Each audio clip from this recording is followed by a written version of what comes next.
Have you ever felt that icy shiver when the lights go out, or the uneasy feeling that something is watching you? Tonight, we venture into the dark corners of literature, uncovering stories that have chilled readers to their core for generations. These tales of terror will keep you wide awake and questioning every shadow. Now, let's dive into the first chilling tale. 1. The Haunting of Hill House by Shirley Jackson.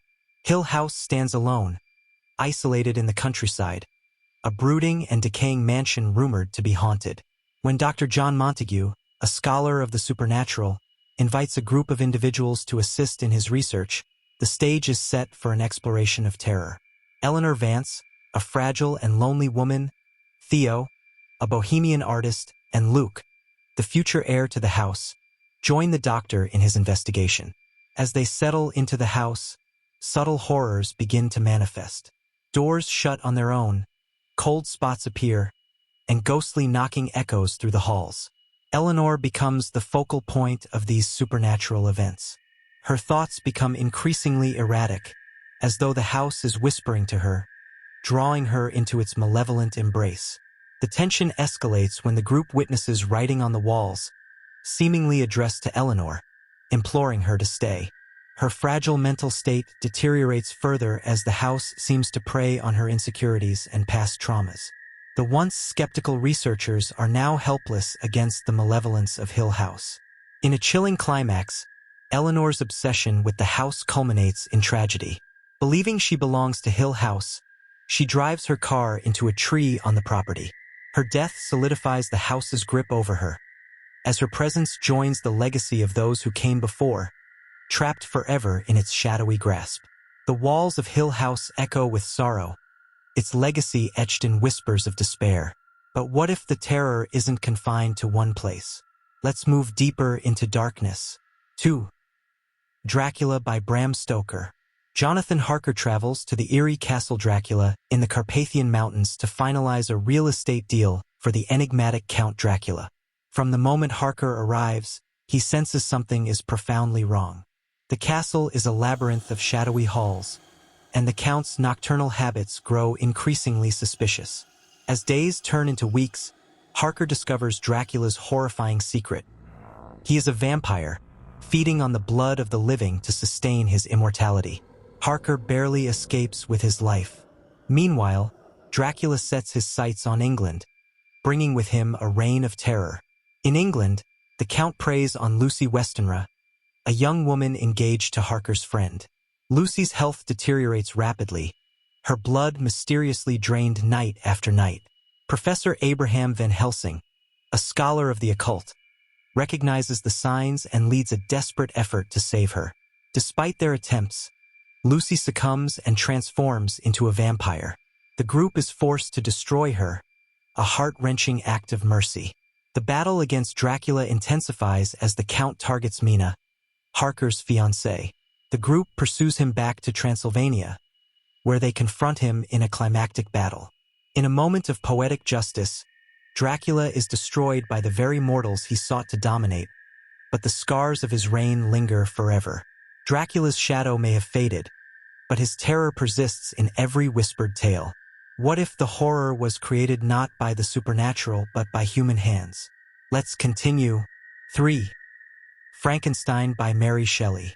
Victor Frankenstein, a young scientist with a thirst for knowledge, discovers the secret of creating life. In his ambition, he stitches together a creature from corpses and brings it to life with a surge of electricity. But his creation, monstrous in appearance, terrifies him. He abandons it, leaving it to navigate the world alone. The creature, intelligent yet ostracized, experiences the cruelty of mankind.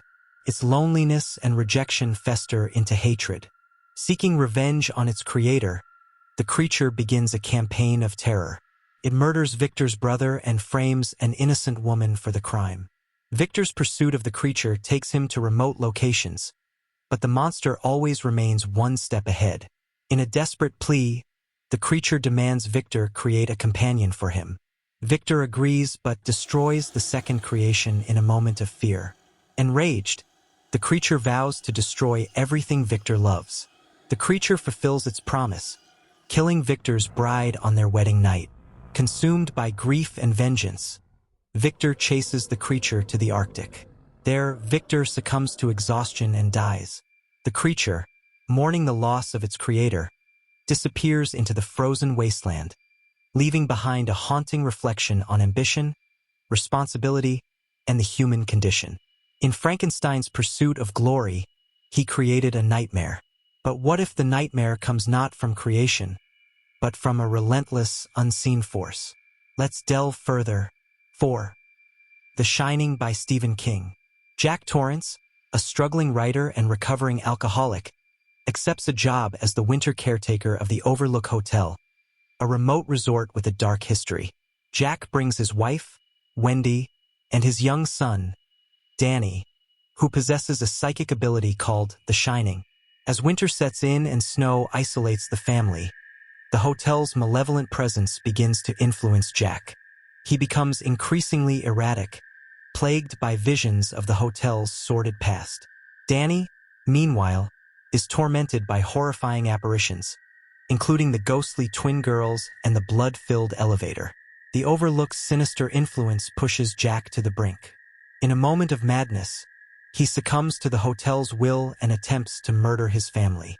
Wendy and Danny desperately fight for survival as Jack, armed with an axe, hunts them through the hotel's labyrinthine halls. Danny uses his shining ability to outwit his father, leading him into the snowbound hedge maze. Jack, lost and consumed by rage, freezes to death. Wendy and Danny escape, but the Overlook remains, a sentinel of evil, waiting for its next victims. The Overlook Hotel may have claimed one soul, but its hunger remains.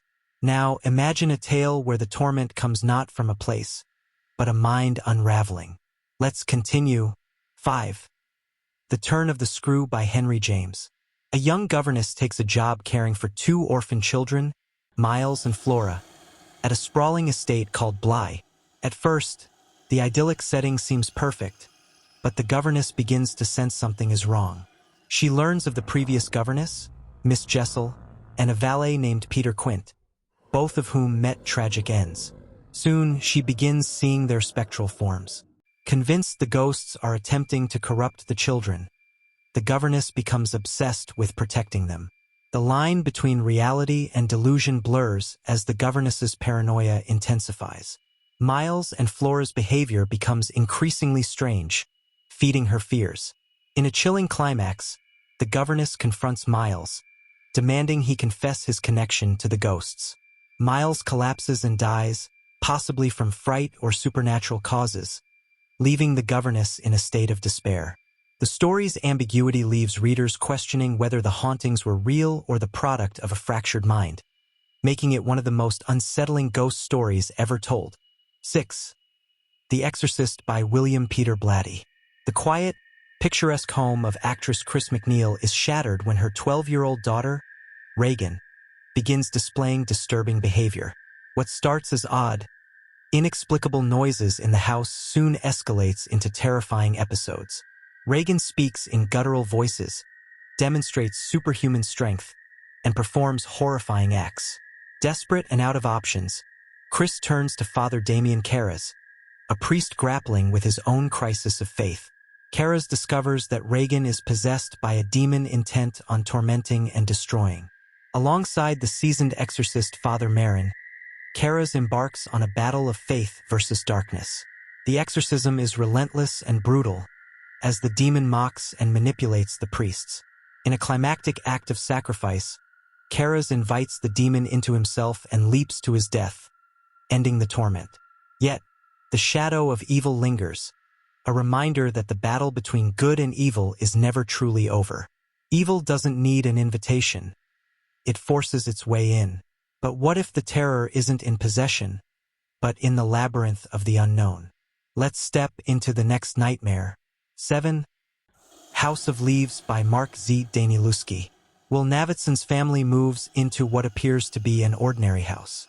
But ordinary turns to extraordinary when the family discovers a hallway that defies logic. Its dimensions change, and it seems to stretch infinitely. The hallway becomes a dark abyss, swallowing light and sound. Navidson, a photographer, begins documenting the phenomenon. He, along with friends and experts, ventures into the abyss. The deeper they go, the more they encounter shifting staircases, endless corridors, and a pervasive sense of dread. The house reacts to their presence, creating an environment designed to terrify and disorient. As relationships unravel and sanity is tested, Navidson faces the ultimate question. Can the house be conquered, or does it feed on fear itself? The story's fragmented structure and layered narratives make it a tale not just of horror, but of existential dread. When the walls themselves hold terror, where can you run? Now, imagine if the terror doesn't live in a house but walks among us. Let's move on to our next tale. 8. It by Stephen King. In the small town of Derry, Maine, children begin disappearing, and their bodies are discovered mutilated. A group of kids, calling themselves the Losers Club, uncover the truth. A shape-shifting entity that takes the form of a clown named Pennywise. But Pennywise is no mere clown. It's a cosmic horror that feeds on fear. The children band together, confronting their deepest fears as Pennywise preys on their insecurities. The battle is harrowing, filled with moments of pure terror as the creature reveals its true, otherworldly form. Years later, the group returns as adults to finish what they started. The final showdown is a test of unity and courage, as they must destroy Pennywise's essence in the ritual of Chud. Though they succeed, their memories of Derry and each other fade, leaving behind scars of a battle that changed their lives forever. Sometimes, the monster isn't just in our dreams. It's right under our feet. But what if the terror is real, and it resides within the walls of a family home? Let's continue. 9. The Amityville Horror by Jay Anson. In 1975, the Lutz family moves into a beautiful house in Amityville, New York. They know its history. A gruesome mass murder occurred there just a year prior, but they believe they can make it a home. That hope is short-lived. Strange occurrences begin immediately. George Lutz becomes obsessed with the cold, constantly stoking the fire. Kathy Lutz experiences violent nightmares and ghostly touches. The children see terrifying apparitions. A priest called to bless the house is driven away by an overwhelming sense of dread. As the days go by, the hauntings escalate. Doors slam, walls ooze green slime, and unseen forces terrorize the family. Finally, after only 28 days, the Lutzes flee the house, leaving all their belongings behind. Their story becomes one of the most famous accounts of paranormal activity, though skeptics question its authenticity. Regardless, the Amityville house stands as a symbol of true horror. Homes are meant to be sanctuaries, but what happens when the sanctuary becomes a trap? Let's uncover a final tale of obsession and guilt that unravels the human mind. 10. The Telltale Heart by Edgar Allan Poe. In this classic tale of psychological horror, an unnamed narrator becomes consumed by an irrational hatred for an old man's vulture eye. Obsessed, he meticulously plans the man's murder. Each night, he sneaks into the old man's room, waiting for the perfect moment. Finally, the deed is done, and the narrator buries the body beneath the floorboards. But guilt gnaws at him. He begins hearing a sound, a faint heartbeat that grows louder and louder. The sound becomes unbearable, driving him to madness. Convinced that others can hear it too, the narrator confesses to the crime in a frenzy, tearing up the floorboards to reveal the body. The tale is a chilling exploration of guilt and the fragility of the human mind. And so, we've journeyed through 10 tales of terror, each one revealing a different face of fear. But now, it's your turn. Share your thoughts, subscribe, and tell us which story kept you up at night. Your darkest fears might just inspire the next tale we uncover. Would you like me to expand on specific parts or move forward with additional stories? And so, dear listener, we've journeyed through the shadows of haunting mansions, confronted the horrors of the supernatural, and explored the depths of human madness. Each story has left its mark, a whisper of unease, a flicker of fear, a lingering chill in the darkness. But now the question remains, which of these tales struck the deepest chord with you? Was it the tragic loneliness of Frankenstein's creation, the malevolent grip of Dracula, or the mind-bending ambiguity of Bly? Let us know in the comments. Your thoughts might just inspire our next spine-tingling adventure. If you're ready for more journeys into the macabre, hit that subscribe button and ring the bell. Together, we'll explore the darkest corners of storytelling, one terrifying tale at a time. And don't forget to share this video with a fellow brave soul who's ready to face the unknown. Until next time, keep the lights low, the shadows long, and your imagination alive. Good night, and sweet dreams if you dare.